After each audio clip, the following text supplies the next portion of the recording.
ਸਤਿ ਸ਼੍ਰੀ ਅਕਾਲ। ਤੁਸੀਂ ਦੇਖ ਰਹੇ ਹੋ ਪੰਜਾਬ ਮੇਲ USA TV। ਮੈਂ ਬरुण ਕੌਰ ਮਾਨ। ਖਬਰਾਂ ਦੇ ਬ੍ਰਿਟਨ 'ਚ ਤੁਹਾਡਾ ਸਵਾਗਤ। ਖਬਰਾਂ ਦੀ ਬ੍ਰਿਟਨ ਦੇ sponsor real estate broker Mohan Cheema. Real estate ਦੀ ਦੁਨੀਆ 'ਚ ਮੰਨਿਆ ਪ੍ਰਮੰਨਿਆ ਨਾਮ।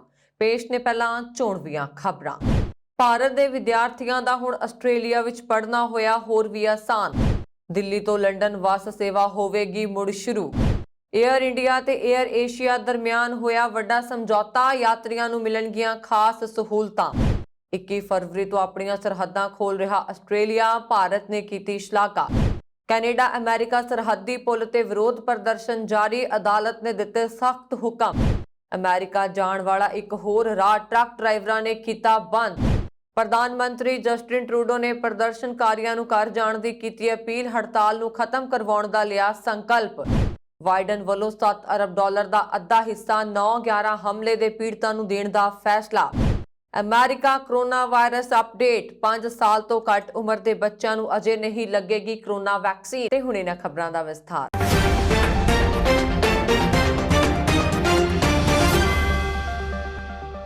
ਆਸਟ੍ਰੇਲੀਆ ਦੇ ਵਪਾਰ, ਸੈਰ ਸਪਾਟਾ ਤੇ ਨਿਵੇਸ਼ ਮੰਤਰੀ ਡੈਨ ਟੇਹਾਨ ਇਨੀ ਦਿਨੀ ਭਾਰਤ ਦੌਰੇ ਤੇ ਨੇ।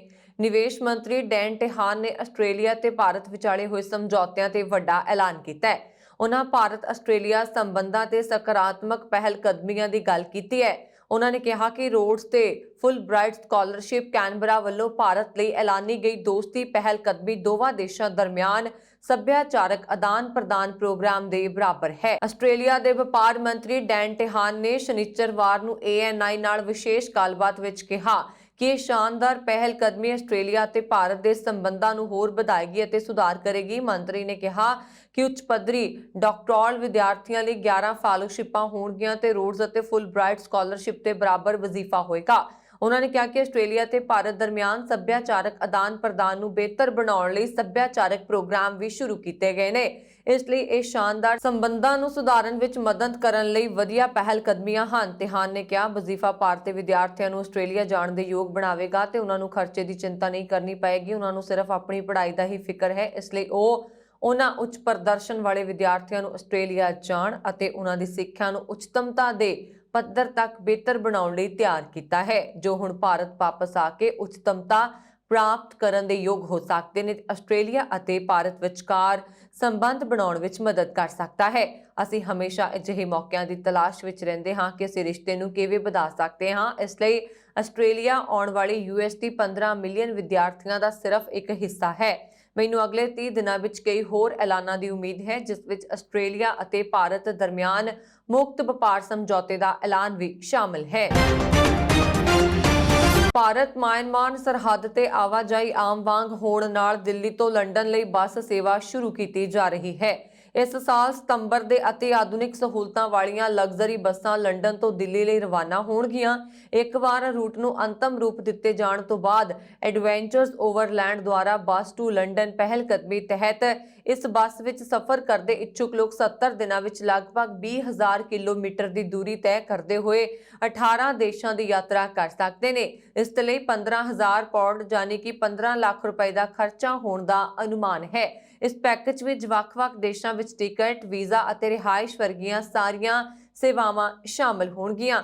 46 ਸਾਲਾਂ ਬਾਅਦ ਇਹ ਦੂਜੀ ਵਾਰ ਹੋਏਗਾ ਜਦੋਂ ਲੋਕਾਂ ਨੂੰ ਦਿੱਲੀ ਤੋਂ ਲੰਡਨ ਤੱਕ ਬੱਸ ਸੇਵਾ ਦਾ ਆਨੰਦ ਲੈਣ ਦਾ ਮੌਕਾ ਮਿਲੇਗਾ। ਦਰਅਸਲ ਇੱਕ ਬ੍ਰਿਟਿਸ਼ ਕੰਪਨੀ ਨੇ 1957 ਵਿੱਚ ਲੰਡਨ ਕੋਲਕਾਤਾ ਬਾਇਆ ਦਿੱਲੀ ਬੱਸ ਸੇਵਾ ਸ਼ੁਰੂ ਕੀਤੀ ਸੀ। ਬੱਸ ਚੱਲ ਰਹੀ ਸੀ, ਪਰ ਕੁਝ ਸਾਲਾਂ ਬਾਅਦ ਬੱਸ ਹਾਦਸਾਗ੍ਰਸਤ ਹੋ ਗਈ। ਇੱਕ ਡਬਲ ਡੈਕਰ ਬੱਸ ਬਣਾ ਦਿੱਤੀ। ਸਿਡਨੀ ਭਾਰਤ ਲੰਡਨ ਵਿਚਕਾਰ ਬੱਸ ਸੇਵਾ ਸ਼ੁਰੂ ਕੀਤੀ 1976 ਤੱਕ ਜਾਰੀ ਰਿਹਾ। ਉਸ ਸਮੇਂ ਈਰਾਨ ਦੇ ਅੰਦਰੂਨੀ ਹਾਲਾਤ ਅਤੇ ਭਾਰਤ ਪਾਕਿਸਤਾਨ ਵਿਚਾਲੇ ਤਣਾਅ ਦੀ ਸਥਿਤੀ ਨੂੰ ਦੇਖਦੇ ਹੋਏ ਬੱਸ ਸੇਵਾ ਬੰਦ ਕਰ ਦਿੱਤੀ ਗਈ ਸੀ। ਇੱਕ ਵਾਰ ਫਿਰ ਭਾਰਤ ਦੀ ਇੱਕ ਨਿੱਜੀ ਕੰਪਨੀ ਨੇ ਇਸ ਦਿਸ਼ਾ ਵੱਲ ਕੰਮ ਸ਼ੁਰੂ ਕਰ ਦਿੱਤਾ ਹੈ। ਜਿਨ੍ਹਾਂ ਕਾਰਨਾਂ ਕਰਕੇ ਪੁਰਾਣੀ ਬੱਸ ਸੇਵਾ ਬੰਦ ਕੀਤੀ ਗਈ ਤੋਂ ਬਚਣ ਲਈ ਬੱਸ ਦਾ ਪੁਰਾਣਾ ਰੂਟ ਬਦਲ ਦਿੱਤਾ ਗਿਆ। ਪਾਕਿਸਤਾਨ ਅਤੇ ਅਫਗਾਨਿਸਤਾਨ ਦੀ ਬਜਾਏ ਹੁਣ ਇਸ ਨੂੰ ਮਿਆਂਮਾਰ, ਥਾਈਲੈਂਡ, ਚੀਨ, ਕਿਰਗਿਸਤਾਨ ਦੇ ਰਸਤੇ ਫਰਾਂਸ ਲਿਆ ਜਾਏਗਾ।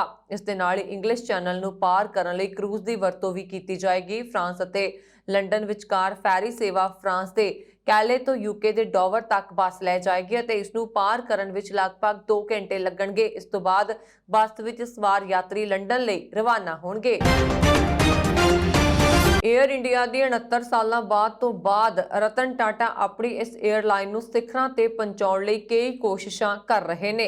ਇਹਨਾਂ ਕੋਸ਼ਿਸ਼ਾਂ ਵਿੱਚ ਆਪਣੇ ਯਾਤਰੀਆਂ ਨੂੰ ਵਧੀਆ ਸਹੂਲਤਾਂ ਤੇ ਆਰਾਮਦਾਇਕ ਸਫ਼ਰ ਦੇਣਾ ਵੀ ਸ਼ਾਮਲ ਹੈ। ਏਅਰ ਇੰਡੀਆ ਅਤੇ ਏਅਰ ਏਸ਼ੀਆ ਦਰਮਿਆਨ ਸਮਝੌਤੇ ਤਹਿਤ ਹੁਣ ਯਾਤਰੀ ਇੱਕ 에ਅਰਲਾਈਨ ਦੀ ਟਿਕਟ ਲੈ ਕੇ ਦੂਸਰੀ 에ਅਰਲਾਈਨ ਦੀ ਫਲਾਈਟ ਵਿੱਚ ਯਾਤਰਾ ਕਰ ਸਕਣਗੇ। ਸਮਝੌਤੇ ਤਹਿਤ ਜੇਕਰ ਦੋਵਾਂ ਵਿੱਚੋਂ ਕਿਸੇ ਵੀ 에ਅਰਲਾਈਨ ਦੇ ਸੰਚਾਲਨ ਵਿੱਚ ਕੋਈ ਦਿੱਕਤ ਆਉਂਦੀ ਹੈ ਤਾਂ ਇੱਕ 에ਅਰਲਾਈਨ ਦੇ ਯਾਤਰੀ ਦੂਜੀ 에ਅਰਲਾਈਨ ਵਿੱਚ ਆਪਣੀ ਯਾਤਰਾ ਪੂਰੀ ਕਰ ਸਕਣਗੇ। ਭਾਵ ਕਿਸੇ ਵੀ ਐਮਰਜੈਂਸੀ ਦੀ ਸਥਿਤੀ ਜਿਹੜੀ ਫਲਾਈਟ ਪਹਿਲਾਂ ਉਪਲਬਧ ਹੋਏਗੀ, ਯਾਤਰੀਆਂ ਨੂੰ ਉਸੇ ਫਲਾਈਟ ਵਿੱਚ ਯਾਤਰਾ ਕਰਨ ਦੀ ਸਹੂਲਤ ਦਿੱਤੀ ਜਾਵੇਗੀ। ਅਜਿਹਾ ਇਸ ਲਈ ਕੀਤਾ ਗਿਆ ਹੈ ਤਾਂ ਜੋ ਯਾਤਰੀਆਂ ਨੂੰ ਪਰੇਸ਼ਾਨੀ ਦਾ ਸਾਹਮਣਾ ਨਾ ਕਰਨਾ ਪਏ ਅਤੇ ਯਾਤਰੀ ਸਮੇਂ ਸਿਰ ਆਪਣੀ ਯਾਤਰਾ ਪੂਰੀ ਕਰ ਸਕਣ। ਇਸ ਸਹੂਲਤ ਲਈ ਹੋਰ ਉਪਲਬਧ ਉਡਾਣਾਂ ਵਿੱਚ ਸੀਟ ਦੀ ਉਪਲਬਧਤਾ ਦੀ ਜਾਂਚ ਵੀ ਕੀਤੀ ਜਾਏਗੀ। ਉਸ ਦੇ ਆਧਾਰ ਤੇ ਜੋ 에ਅਰਪੋਰਟ ਮੈਨੇਜਰ ਉੱਥੇ ਮੌਜੂਦ ਹੋਏਗਾ ਉਹ ਇਸ ਸੰਬੰਧੀ ਫੈਸਲਾ ਲੈਣ ਦੇ ਯੋਗ ਹੋਏਗਾ। ਦੋਵਾਂ 에ਅਰਲਾਈਨਾਂ ਵਿਚਾਲੇ ਹੋਏ ਸਮਝੌਤੇ ਤਹਿਤ ਇਹ ਵਿਵਸਥਾ 10 ਫਰਵਰੀ 2022 ਤੋਂ ਫਰਵਰੀ 2024 ਤੱਕ ਲਾਗੂ ਰਹੇਗੀ। ਹਾਲਾਂਕਿ ਇਹ ਵਿਵਸਥਾ ਸਿਰਫ ਘਰੇਲੂ ਉਡਾਣਾਂ ਲਈ ਲਾਗੂ ਹੈ। ਇਹਨਾਂ ਦੋਵਾਂ 에ਅਰਲਾਈਨਾਂ ਨੇ ਇੱਕ ਸਮਝੌਤੇ ਰਾਹੀਂ IROPS ਵਿਵਸਥਾ ਨੂੰ ਅਪਣਾਇਆ ਜੋ ਕਿਸੇ ਇੱਕ 에ਅਰਲਾਈਨ ਦੇ ਸੰਚਾਲਨ ਵਿੱਚ ਵਿਘਨ ਪੈਣ ਦੀ ਸਥਿਤੀ ਵਿੱਚ ਯਾਤਰੀਆਂ ਨੂੰ ਦੂਜੀ 에ਅਰਲਾਈਨ ਦੀਆਂ ਉਡਾਣਾਂ ਵਿੱਚ ਤਬਦੀਲ ਕਰਨ ਦੀ ਆਗਿਆ ਦਿੰਦਾ ਹੈ। ਵਿਦੇਸ਼ ਮੰਤਰੀ ਐਸ ਜੈਸ਼ੰਕਰ ਨੇ ਸ਼ਨੀਵਾਰ ਨੂੰ ਕਿਹਾ ਕਿ ਭਾਰਤ ਆਸਟ੍ਰੇਲੀਆ ਦੀਆਂ ਸਰਹੱਦਾਂ ਨੂੰ ਖੋਲ੍ਹਣ ਦੀ ਬਹੁਤ ਸ਼ਲਾਘਾ ਕਰਦਾ ਹੈ, ਜਿਸ ਨਾਲ ਵਾਪਸ ਜਾਣ ਦੀ ਉਡੀਕ ਕਰ ਰਹੇ ਵਿਸ਼ੇਸ਼ ਤੌਰ ਤੇ ਵਿਦਿਆਰਥੀ, ਅਸਥਾਈ ਵੀਜ਼ਾ ਧਾਰਕ ਅਤੇ ਅਲੱਗ ਰਹਿ ਰਹੇ ਪਰਿਵਾਰਾਂ ਨੂੰ ਮਦਦ ਮਿਲੇਗੀ।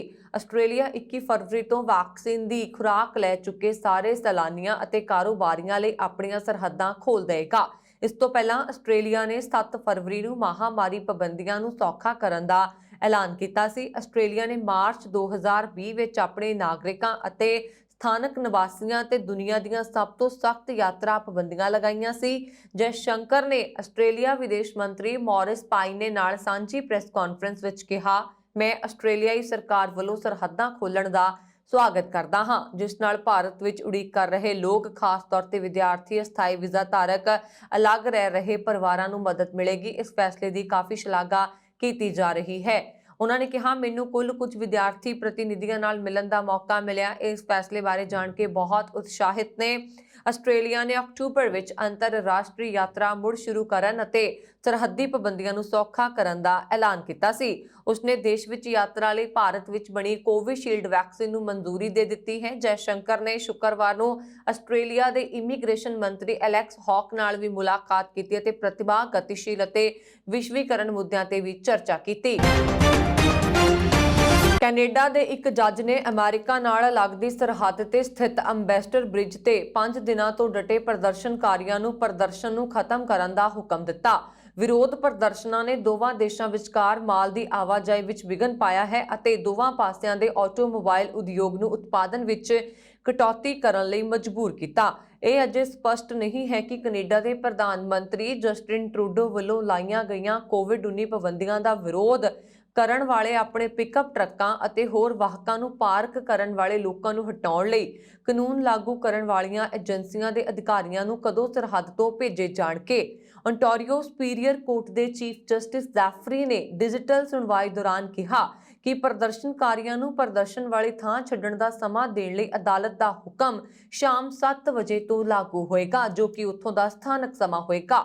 ਵਿੰਸਟਰ ਪੁਲਿਸ ਨੇ ਤੁਰੰਤ ਚੇਤਾਵਨੀ ਜਾਰੀ ਕਰਦਿਆਂ ਕਿਹਾ ਕਿ ਸੜਕਾਂ ਨੂੰ ਰੋਕਣ ਵਾਲੇ ਕਿਸੇ ਵੀ ਵਿਅਕਤੀ ਨੂੰ ਗ੍ਰਿਫਤਾਰ ਕੀਤਾ ਜਾ ਸਕਦਾ ਹੈ ਅਤੇ ਉਹਨਾਂ ਦੀ ਗੱਡੀ ਜ਼ਬਤ ਕੀਤੀ ਜਾ ਸਕਦੀ ਹੈ।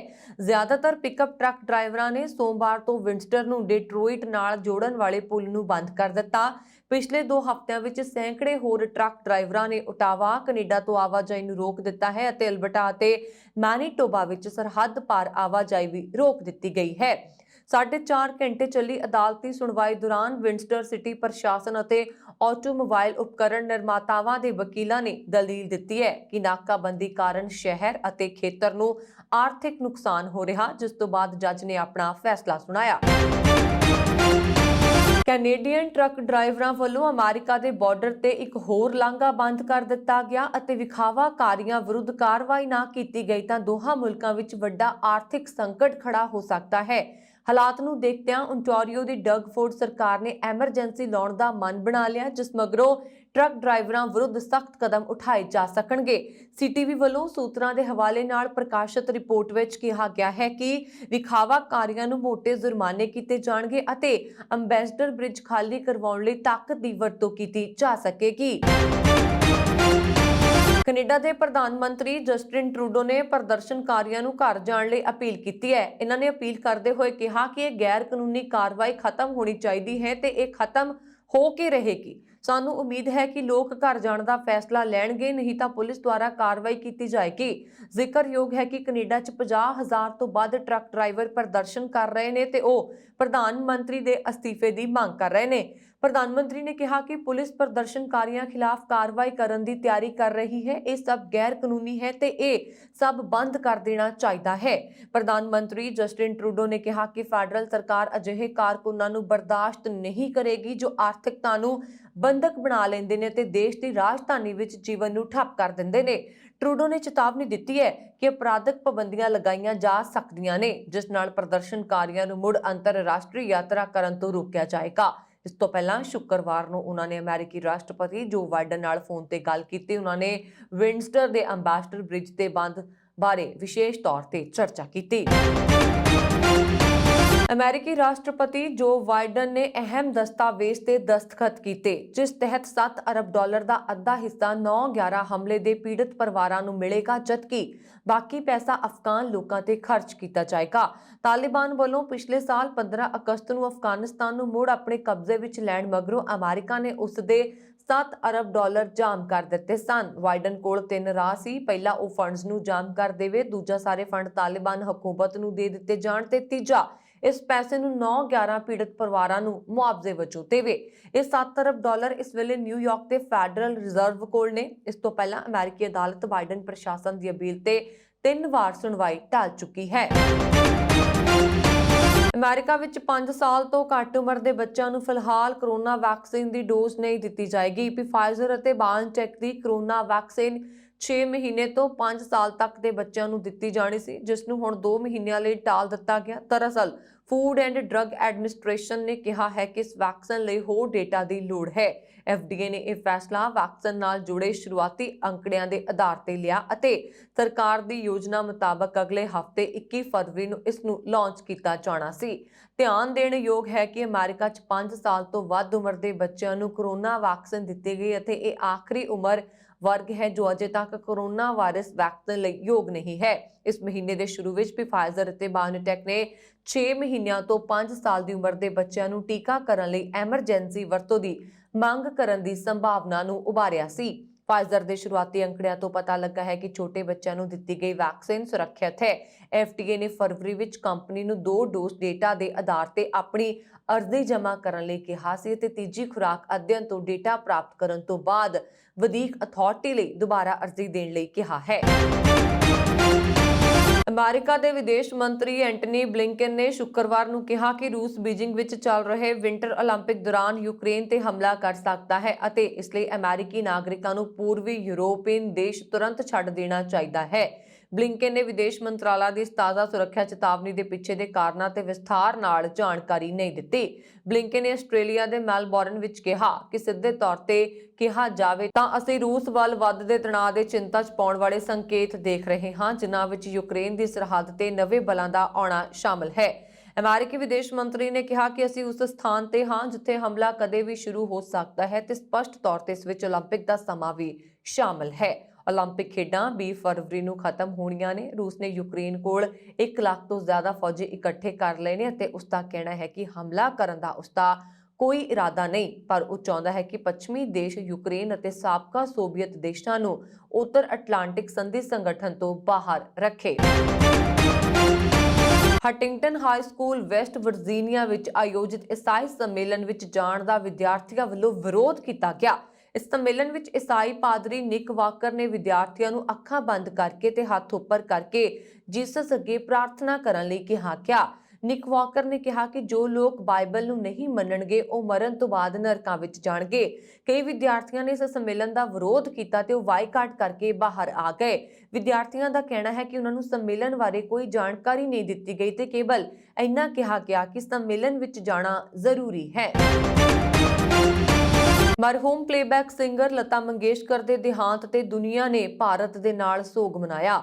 ਭਾਰਤ ਦੀ ਨਾਈਟਿੰਗੇਲ ਲਤਾ ਮੰਗੇਸ਼ਕਰ ਲੰਘੀ 6 ਫਰਵਰੀ ਨੂੰ ਤੜਕੇ ਇਸ ਫਾਨੀ ਦੁਨੀਆ ਨੂੰ ਅਲਵਿਦਾ ਕਹਿ ਗਏ ਸਨ। ਦੇਸ਼ ਦੇ ਲੋਕਾਂ ਨੇ ਅੱਖਾਂ 'ਚ ਹੰਝੂਆਂ ਨਾਲ ਲਤਾ ਦੀਦੀ ਨੂੰ ਅਲਵਿਦਾ ਕਹਿ ਦਿੱਤਾ, ਪਰ ਸੋਗ ਭਾਰਤ ਤੱਕ ਹੀ ਸੀਮਤ ਨਹੀਂ ਰਹੇ। ਇਸ ਤਰ੍ਹਾਂ ਮਰਹੂਮ 92 ਸਾਲਾ ਪਲੇਬੈਕ ਗਾਇਕਾ ਲਤਾ ਜੀ ਨੂੰ ਸ਼ਰਧਾਂਜਲੀ ਹਾਲ ਵਿੱਚ ਨਿਊਯਾਰਕ ਦੇ ਟਾਈਮਜ਼ ਸਕੁਏਅਰ ਬਿਲਬੋਰਡਸ ਵਿੱਚ ਕੀਤੀ ਗਈ। ਮਸ਼ਹੂਰ ਸ਼ੈਫ ਵਿਕਾਸ ਖੰਨਾ ਨੇ 54 ਸੈਕਿੰਡ ਦੀ ਵੀਡੀਓ ਸਾਂਝੀ ਕੀਤੀ, ਜਿਸ ਵਿੱਚ ਲਤਾ ਮੰਗੇਸ਼ਕਰ ਜੀ ਨੂੰ 1981 ਦੀ ਫਿਲਮ ਸਿਲਸਿਲਾ ਦਾ ਗੀਤ "ਯੇ ਕਹਾਂ ਆ ਗਏ ਹਮ" ਦੇ ਤੌਰ ਤੇ ਡਿਜੀਟਲ ਹੋਰਡਿੰਗ ਤੋਂ ਨਿਊਯਾਰਕ ਦੇ ਲੋਕਾਂ ਨੂੰ ਮੁਸਕਰਾਉਂਦੇ ਹੋਏ ਦਿਖਾਇਆ ਗਿਆ ਹੈ।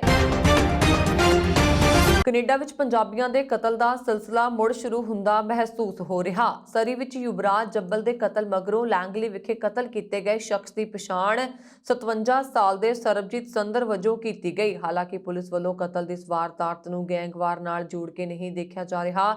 ਇੰਟਰਗ੍ਰੇਟਿਡ ਹੋਮਸਾਈਡ ਇਨਵੈਸਟੀਗੇਸ਼ਨ ਟੀਮ ਨੇ ਦੱਸਿਆ ਕਿ 10 ਫਰਵਰੀ ਨੂੰ ਵੱਡੇ ਤੜਕੇ ਤਕਰੀਬਨ 1:30 ਵਜੇ 224 ਸਟਰੀਟ ਦੇ 1700 ਬਲਾਕ ਵਿੱਚ ਇਸ ਲਾਸ਼ ਨੂੰ ਬਰਾਮਦ ਕੀਤਾ ਗਿਆ। ਪੱਛਮੀ ਖੂਫੀਆ ਅਧਿਕਾਰੀਆਂ ਵੱਲੋਂ ਯੂਕਰੇਨ ਤੇ ਰੂਸੀ ਹਮਲੇ ਦੇ ਖਦਸ਼ਿਆਂ ਦਰਮਿਆਨ ਅਮਰੀਕਾ ਯੂਕਰੇਨ ਵਿੱਚ ਆਪਣਾ ਦੂਤਘਰ ਖਾਲੀ ਕਰਨ ਦੀ ਤਿਆਰੀ ਕਰ ਰਿਹਾ। ਅਮਰੀਕੀ ਅਧਿਕਾਰੀਆਂ ਨੇ ਕਿਹਾ ਕਿ ਵਿਦੇਸ਼ ਵਿਭਾਗ ਜਲਦੀ ਹੀ ਐਲਾਨ ਕਰੇਗਾ ਕਿ ਕੀਵ ਦੂਤਵਾਸ ਦੇ ਸਾਰੇ ਅਮਰੀਕੀ ਕਰਮਚਾਰੀਆਂ ਨੂੰ ਰੂਸੀ ਹਮਲੇ ਦੇ ਡਰ ਕਾਰਨ ਪਹਿਲਾਂ ਹੀ ਦੇਸ਼ ਛੱਡਣਾ ਹੋਏਗਾ। ਮੈਲਬੌਰਨ ਵਿੱਚ ਭਾਰਤ, ਅਮਰੀਕਾ, ਆਸਟ੍ਰੇਲੀਆ ਅਤੇ ਜਾਪਾਨ ਦੇ ਵਿਦੇਸ਼ ਮੰਤਰੀਆਂ ਨੇ ਯੂਕਰੇਨ ਕਾਰਨ ਰੂਸ ਅਤੇ ਨਾਟੋ ਦੇਸ਼ਾਂ ਵਿਚਾਲੇ ਤਣਾਅ, ਅਫਗਾਨ ਸੰਕਟ ਅਤੇ ਹਿੰਦ ਪ੍ਰਸ਼ਾਂਤ ਖੇਤਰ ਵਿੱਚ ਚੀਨ ਦੇ ਦਬਾਅ ਸੰਬੰਧੀ ਚਿੰਤਾਵਾਂ ਬਾਰੇ ਵਿਸਥਾਰ ਨਾਲ ਚਰਚਾ ਕੀਤੀ ਹੈ। ਵਿਦੇਸ਼ ਮੰਤਰੀ ਐਸ ਜੈਸ਼ੰਕਰ, ਅਮਰੀਕਾ ਦੇ ਵਿਦੇਸ਼ ਮੰਤਰੀ ਐਂਟਨੀ ਬਲਿੰਕਨ, ਜਾਪਾਨ ਦੇ ਵਿਦੇਸ਼ ਮੰਤਰੀ ਯੋਸ਼ੀਮਾਸਾ ਹਾਯਾਸ਼ੀ ਅਤੇ ਆਸਟ੍ਰੇਲੀਆਈ ਵਿਦੇਸ਼ ਮੰਤਰੀ ਮਾਰਿਸ ਪਾਇਨੇ ਨੇ ਗੱਲਬਾਤ ਤੋਂ ਪਹਿਲਾਂ ਆਸਟ੍ਰੇਲੀਆ ਦੇ ਪ੍ਰਧਾਨ ਮੰਤਰੀ ਸਕਾਟ ਮੋਰਿਸਨ ਨਾਲ ਮੁਲਾਕਾਤ ਕੀਤੀ। ਪਾਇਨਾ ਨੇ ਕਿਹਾ ਕਿ ਕਵਾੜ ਵਿਦੇਸ਼ ਮੰਤਰੀਆਂ ਦੀ ਚੌਥੀ ਬੈਠਕ ਕੋਰੋਨਾ ਵਾਇਰਸ ਟੀਕਿਆਂ ਦੀ ਵੰਡ, ਅੱਤਵਾਦ ਵਿਰੋਧੀ ਯਤਨਾਂ ਅਤੇ ਸਮੁੰਦਰੀ ਸੁਰੱਖਿਆ ਅਤੇ ਜਲਵਾਯੂ ਤਬਦੀਲੀ ਵਿੱਚ ਸਹਿਯੋਗ ਤੇ ਧਿਆਨ ਕੇਂਦਰਿਤ ਕਰੇਗੀ। ਪਾਕਿਸਤਾਨ ਦੇ ਪ੍ਰਧਾਨ ਮੰਤਰੀ ਇਮਰਾਨ ਖਾਨ ਨੇ ਕਿਹਾ ਹੈ ਕਿ ਅਮਰੀਕਾ ਨੇ ਹਮੇਸ਼ਾ ਪਾਕਿਸਤਾਨ ਨੂੰ ਆਪਣੀ ਰਣਨੀਤਿਕ ਟੀਚਿਆਂ ਦੀ ਪੂਰਤੀ ਲਈ ਵਰਤਿਆ ਹੈ ਤੇ ਜਦ ਮਤਲਬ ਪੂਰਾ ਹੋ ਗਿਆ ਤਾਂ ਪਾਕਿਸਤਾਨ ਨੂੰ ਛੱਡ ਦਿੱਤਾ ਗਿਆ ਤੇ ਮੁਲਕ ਉੱਤੇ ਪਾਬੰਦੀਆਂ ਲਗਾ ਦਿੱਤੀਆਂ ਗਈਆਂ, ਜਦਕਿ ਦੋਸਤ ਚੀਨ ਹਰ ਵੇਲੇ ਪਾਕਿਸਤਾਨ ਦੇ ਨਾਲ ਖੜਾ ਰਿਹਾ। ਦਾ ਨਿਊਜ਼ ਇੰਟਰਨੈਸ਼ਨਲ ਦੀ ਰਿਪੋਰਟ ਮੁਤਾਬਕ ਇਮਰਾਨ ਖਾਨ ਨੇ ਇਹ ਟਿੱਪਣੀਆਂ ਚੀਨ ਦੀ ਫੂਡਨ ਯੂਨੀਵਰਸਿਟੀ ਦੀ ਸਲਾਹਕਾਰ ਕਮੇਟੀ ਦੇ ਡਾਇਰੈਕਟਰ ਐਰਿਕ ਲੀ ਨਾਲ ਮੁਲਾਕਾਤ ਦੌਰਾਨ ਕੀਤੀਆਂ ਨੇ। ਇੱਕ ਸਵਾਲ ਦਾ ਜਵਾਬ ਦਿੰਦਿਆਂ ਇਮਰਾਨ ਖਾਨ ਨੇ ਕਿਹਾ ਕਿ ਉਹ ਵੀ ਸਮਾਂ ਸੀ ਜਦ ਪਾਕਿਸਤਾਨ ਦੀ ਅਮਰੀਕਾ ਨਾਲ ਮਿੱਤਰਤਾ ਸੀ। ਹਾਲਾਂਕਿ ਜਦ ਅਮਰੀਕਾ ਨੂੰ ਮਹਿਸੂਸ ਹੋਇਆ ਕਿ ਇਸ ਨੂੰ ਪਾਕਿਸਤਾਨ ਦੀ ਲੋੜ ਨਹੀਂ ਤਾਂ ਉਸਨੇ ਦੂਰੀ ਬਣਾ ਲਈ। ਖਾਨ ਨੇ ਕਿਹਾ, ਜਦ ਵੀ ਅਮਰੀਕਾ ਨੂੰ ਸਾਡੀ ਲੋੜ ਸੀ ਉਹਨਾਂ ਰਿਸ਼ਤੇ ਬਣਾ ਲਏ ਤੇ ਪਾਕਿਸਤਾਨ ਸੋਵੀਅਤ ਖਿਲਾਫ ਮੋਹਰਾ ਬਣ ਗਿਆ ਤੇ ਮਗਰੋਂ ਜਦ ਇਸ ਦਾ ਮਤਲਬ ਪੂਰਾ ਹੋ ਗਿਆ ਤਾਂ ਪਾਕਿਸਤਾਨ ਨੂੰ ਛੱਡ ਦਿੱਤਾ ਅਤੇ ਪਾਬੰਦੀਆਂ ਲਾ ਦਿੱਤੀਆਂ। ਉਹ ਸਮੱਸਿਆਵਾਂ ਦੇ ਪਾਕਿਸਤਾਨ ਅਮਰੀਕੀ ਰਿਸ਼ਤਿਆਂ ਦੀ ਉਦਾਹਰਨ ਦੇ ਰਹੇ ਸਨ ਜਦੋਂ ਸੋਵੀਅਤ ਯੂਨੀਅਨ ਨੇ ਅਫਗਾਨਿਸਤਾਨ ਵਿੱਚ ਆਪਣੀ ਸੈਨਾ ਭੇਜੀ ਸੀ। ਪ੍ਰਧਾਨ ਮੰਤਰੀ ਇਮਰਾਨ ਖਾਨ ਨੇ ਕਿਹਾ ਹੈ ਕਿ ਅਮਰੀਕਾ ਪਾਕਿਸਤਾਨ ਦੀ ਦੋਸਤੀ ਅੱਗੇ ਵਧੀ ਹੈ ਤੇ ਇਸਲਾਮਾਬਾਦ ਅਤੇ ਵਾਸ਼ਿੰਗਟਨ ਫਿਰ ਮਿੱਤਰ ਬਣੇ। ਦੱਸਣਯੋਗ ਹੈ ਕਿ ਇਮਰਾਨ ਹਾਲ ਹੀ ਵਿੱਚ ਚੀਨ ਗਏ ਸਨ ਤੇ ਉਹਨਾਂ ਦੀ ਇਹ ਇੰਟਰਵਿਊ ਉੱਥੇ ਰਿਕਾਰਡ ਕੀਤੀ ਗਈ। ਉਹਨਾਂ ਨੇ ਕਿਹਾ ਕਿ ਅਮਰੀਕਾ ਨੇ ਉਸ ਵੇਲੇ ਸਾਡੀ ਮਦਦ ਕੀਤੀ, ਪਰ ਜਿਵੇਂ ਹੀ ਸੋਵੀਅਤ ਯੂਨੀਅਨ ਨੇ ਅਫਗਾਨਿਸਤਾਨ ਛੱਡਿਆ ਅਮਰੀਕਾ ਨੇ ਪਾਕਿਸਤਾਨ ਉੱਤੇ ਪਾਬੰਦੀਆਂ ਥੋਪ ਦਿੱਤੀਆਂ। ਉਹਨਾਂ ਨੇ ਕਿਹਾ 9/11 ਦੇ ਹਮਲਿਆਂ ਤੋਂ ਬਾਅਦ ਅਮਰੀਕਾ ਤੇ ਪਾਕਿਸਤਾਨ ਦੇ ਰਿਸ਼ਤੇ ਮੁੜ ਚੰਗੇ ਹੋ ਗਏ। ਪਾਕਿਸਤਾਨ ਦੇ ਪ੍ਰਧਾਨ ਮੰਤਰੀ ਇਮਰਾਨ ਖਾਨ ਨੇ ਕਿਹਾ ਕਿ ਅਮਰੀਕਾ ਜਦ ਅਫਗਾਨਿਸਤਾਨ ਵਿੱਚ ਨਾਕਾਮ ਹੋ ਗਿਆ ਤਾਂ ਉਸ ਲਈ ਵੀ ਪਾਕਿਸਤਾਨ ਨੂੰ ਜ਼ਿੰਮੇਵਾਰ ਠਹਿਰਾ ਦਿੱਤਾ ਗਿਆ। ਪ੍ਰਧਾਨ ਮੰਤਰੀ ਨੇ ਕਿਹਾ ਕਿ ਪਾਕਿਸਤਾਨ ਤੇ ਚੀਨ ਦੇ ਰਿਸ਼ਤੇ ਅਜਿਹੇ ਨਹੀਂ ਹਨ ਤੇ ਪੇਚਿੰਗ ਹਮੇਸ਼ਾ ਪਾਕਿਸਤਾਨ ਦੇ ਨਾਲ ਰਿਹਾ। ਇਮਰਾਨ ਨੇ ਕਿਹਾ ਕਿ ਦੋਵਾਂ ਮੁਲਕਾਂ ਨੇ ਹਰ ਮੰਚ ਉੱਤੇ ਇੱਕ ਦੂਜੇ ਦੀ ਹਮਾਇਤ ਕੀਤੀ ਹੈ। ਗਲੋਬਲ ਪੱਧਰ ਤੇ ਕਰੋਨਾ ਮਹਾਮਾਰੀ ਦਾ ਕਹਿਰ ਜਾਰੀ ਹੈ। ਇਸ ਵਿਚਕਾਰ ਬ੍ਰਿਟੇਨ ਦੇ ਪ੍ਰਿੰਸ ਚਾਰਲਸ ਇੱਕ ਵਾਰ ਫਿਰ ਕਰੋਨਾ ਦੀ ਚਪੇਟ ਵਿੱਚ ਆ ਗਏ। ਪ੍ਰਿੰਸ ਚਾਰਲਸ ਦੇ ਦਫ਼ਤਰ ਨੇ ਇਸ ਬਾਰੇ ਜਾਣਕਾਰੀ ਦਿੱਤੀ। ਬ੍ਰਿਟੇਨ ਦੇ ਸ਼ਾਹੀ ਪਰਿਵਾਰ ਦੇ ਅਧਿਕਾਰਤ ਟਵਿੱਟਰ ਅਕਾਊਂਟ ਤੇ ਇੱਕ ਜਾਣਕਾਰੀ ਦਿੰਦੇ ਹੋਏ ਦੱਸਿਆ ਗਿਆ ਹੈ ਕਿ ਵੀਰਵਾਰ ਨੂੰ ਪ੍ਰਿੰਸ ਚਾਰਲਸ ਦੀ ਕਰੋਨਾ ਜਾਂਚ ਰਿਪੋਰਟ ਪੋਜ਼ਿਟਿਵ ਆਈ ਹੈ। ਅਜਿਹੇ ਵਿੱਚੋਂ ਇੰਗਲੈਂਡ ਦੇ ਵਿਨਚੈਸਟਰ ਵਿੱਚ ਇੱਕ ਨਿਰਧਾਰਤ ਯਾਤਰਾ 'ਚ ਸ਼ਾਮਲ ਨਹੀਂ ਹੋ ਸਕਣਗੇ, ਜਿਸ ਲਈ ਉਹਨਾਂ ਨੂੰ ਅਫਸੋਸ ਹੈ। ਹਾਲਾਂਕਿ ਇਸ ਦੇ ਇਲਾਵਾ ਉਹਨਾਂ ਨਾਲ ਜੁੜੀ ਕੋਈ ਹੋਰ ਜਾਣਕਾਰੀ ਤੁਰੰਤ ਉਪਲਬਧ ਨਹੀਂ ਹੋ ਸਕੀ। 73 ਸਾਲਾਂ ਦੇ ਚਾਰਲਸ ਬੁੱਧਵਾਰ ਸ਼ਾਮ ਬ੍ਰਿਟਿਸ਼ ਮਿਊਜ਼ੀਅਮ ਵਿੱਚ ਇੱਕ ਸਵਾਗਤ ਸਮਾਰੋਹ ਦੌਰਾਨ ਦਰਜਨਾਂ ਲੋਕਾਂ ਨਾਲ ਮਿਲੇ। ਇੱਥੇ ਦੱਸ ਦਈਏ ਕਿ ਇਸ ਤੋਂ ਪਹਿਲਾਂ ਵੀ ਪ੍ਰਿੰਸ ਚਾਰਲਸ ਮਾਰਚ 2020 ਵਿੱਚ ਕੋਰੋਨਾ ਵਾਇਰਸ ਪੋਜ਼ਿਟਿਵ ਪਾਏ ਗਏ ਸਨ। ਉਸ ਦੌਰਾਨ ਉਹਨਾਂ ਵਿੱਚ ਹਲਕੇ ਲੱਛਣ ਸਨ। ਇਸ ਵਾਰ ਪੋਜ਼ਿਟਿਵ ਹੋਣ ਮਗਰੋਂ ਪ੍ਰਿੰਸ ਚਾਰਲਸ ਨੇ ਖੁਦ ਨੂੰ ਆਈਸੋਲੇਟ ਕਰ ਲਿਆ। ਪਿਛਲੀ ਵਾਰ ਕੋਰੋਨਾ ਤੋਂ ਠੀਕ ਹੋਣ ਦੇ ਬਾਅਦ ਪ੍ਰਿੰਸ ਚਾਰਲਸ ਦਾ ਕਹਿਣਾ ਸੀ ਕਿ ਕੋਰੋਨਾ ਵਾਇਰਸ ਰਿਕਵਰੀ ਦੇ ਬਾਅਦ ਉਹ ਖੁਸ਼ਕਿਸਮਤ ਮਹਿਸੂਸ ਕਰਦੇ ਨੇ, ਕਿਉਂਕਿ ਉਹਨਾਂ ਨੇ ਕੋਰੋਨਾ ਵਾਇਰਸ ਦੇ ਸਿਰਫ ਹਲਕੇ ਲੱਛਣਾਂ ਦਾ ਸਾਹਮਣਾ ਕੀਤਾ। ਉਹਨਾਂ ਨੇ ਕਿਹਾ ਕਿ ਮੈਂ ਆਪਣੇ ਮਾਮਲੇ ਵਿੱਚ ਖੁਸ਼ਕਿਸਮਤ ਸੀ ਤੇ ਜਲਦੀ ਠੀਕ ਹੋ ਗਿਆ ਸੀ। ਇਹ ਸਨ ਹੁਣ ਤੱਕ ਦੀਆਂ ਖਬਰਾਂ। ਮੈਨੂੰ ਵਰੁਣ ਕੌਰ ਮਾਨ ਨੂੰ ਦਿਓ ਆ ਗਿਆ। ਹੋਰ ਖਬਰਾਂ ਦੇ ਲਈ ਸਾਡਾ YouTube ਚੈਨਲ ਪੰਜਾਬ ਮੇਲ USA TV ਜ਼ਰੂਰ ਸਬਸਕ੍ਰਾਈਬ ਕਰੋ। ਸਤਿ ਸ਼੍ਰੀ ਅਕਾਲ।